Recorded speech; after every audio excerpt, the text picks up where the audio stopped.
Masyarakat Dusun 2, Palu Pasir, Desa Halaban, Kecamatan Besitang, Kabupaten Langkat, Sumatera Utara masih harap-harap cemas. Pasalnya, hutan mangrove yang berada di dusun tersebut terancam dialihfungsikan ke tanaman kelapa hibrida. Masyarakat kian cemas, pasalnya alat berat atau eskavator yang diduga digunakan untuk mengalihfungsikan lahan sudah standby tak jauh dari hutan mangrove. Terkait polemik yang diduga ada alih fungsi lahan ini, lebih lengkapnya akan dilaporkan oleh rekan kami dari Tribun Medan, ada rekan Anil. Rekan Anil, silakan dengan laporan Anda. Baik, terima kasih Alvin. Selamat sore Tribuners. Seperti memang sudah disampaikan tadi ya oleh Alvin sendiri, memang masyarakat Dusun 2, Palu Pasir, Desa Halban, Kecamatan Besitang, Kabupaten Langkat ini masih harap-harap cemas ya, di mana memang hutan mangrove atau yang lokasi ya yang sehari-hari sering dipakai masyarakat untuk mencari nafkah atau mencari keperluan atau untuk keberlangsungan hidup mereka itu terancam dialihfungsikan ke tanaman kelapa hibrida. Uh, Masyarakat kian cemas memang seperti yang sudah disampaikan tadi, pasalnya alat berat atau eskavator yang diduga digunakan untuk mengalihfungsikan lahan sudah standby atau sudah berada tak jauh dari lokasi hutan mangrove. Seperti yang disampaikan oleh salah seorang warga bernama Hendro beserta dengan beberapa masyarakat lainnya, mereka memang sudah berulang kali meminta agar beko yang berada di yang tak jauh dari lokasi hutan mangrove ini untuk dibawa keluar, karena memang uh, kehadiran beko di lokasi memang masih simpang siur seperti itu. Menurut mereka kehadiran beko atau menurut masyarakat ya, kehadiran beko itu untuk memperbaiki jalan yang ada di dusun tersebut. Memang ada beberapa lokasi yang sudah diperbaiki ya menggunakan alat berat tersebut, namun sudah usai, namun sampai saat ini keberadaan beko masih tetap berada di Dusun 2 Palu Pasir. Inilah membuat masyarakat harap-harap cemas. Untuk perbaikan jalan itu menurut mereka hanya dalih saja, namun pada intinya itu hanya akan digunakan untuk mengalihfungsikan hutan mangrove ke kelapa hibrida. Bahkan parahnya lagi, menurut warga, perbaikan jalan itu dilakukan oleh Dinas Pekerjaan Umum Tata Ruang Kabupaten Langkat atau PUTR ya. Namun saat kita coba konfirmasi, Kepala Dinas PUTR sendiri membantah bahwasanya pengerjaan itu bukan dilakukan oleh mereka. Artinya beko yang disebut-sebut warga digunakan untuk memperbaiki jalan itu seperti iming-iming atau dalih saja oleh para pelaku yang ingin mengalih fungsikan hutan mangrove ke kelapa hibrida.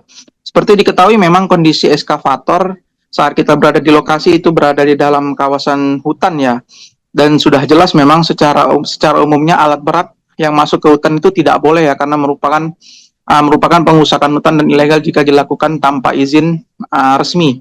Memang sudah melanggar aturan yang ada, bahkan pelaku bisa dijerat dengan pidana penjara paling singkat itu sekitar 2 tahun dan paling lama sekitar 10 tahun. Seperti itu Alvin dan Tribuners.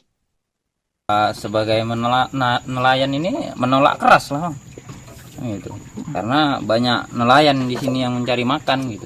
Banyak lah jenisnya, kepiting, udang, ikan, nipah ini pun produksi juga gitu. Masa ini lagi ya termasuk dibilang lagi ada harganya lah gitu. Karena kan alat berat itu masuk program perbaikan jalan, nyatanya jalan itu udah diperbaiki, beko itu belum keluar gitu. Jalan itu udah termasuk bisa dibilang selesai gitu. Ya kalau bisa namanya alih fungsi itu jangan ke wilayah kami gitu. Cari aja wilayah lain atau gimana lah gitu. Yang penting jangan alih fungsi itu dibawa ke tempat kami. Kemarin ada digelontorkan surat izin bahwasanya itu dari PU kan gitu.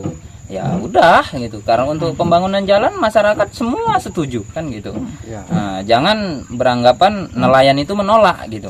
Kalau untuk jalan masyarakat setuju kan gitu. Nah, tanpa ada iming-iming ya kan gitu. Ya sejauh ini ya sudah, cuman nggak maksimal mungkin. Mungkin kendala hujan atau gimana kan gitu. Tapi sebagian udah ada yang diperbaiki dan udah ada yang disiram batu. Walaupun tidak rampung semuanya, itulah. Ya kalau untuk kepala desa, awal mula mereka berembuk setuju kan gitu. Setelah masyarakat berontak, nah baru ada klarifikasi bahwasanya kepala desa menolak, mendukung penghijauan kan gitu. Jadi masih simpang siur gitu.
Download Tribun X sekarang, menghadirkan lokal menjadi Indonesia.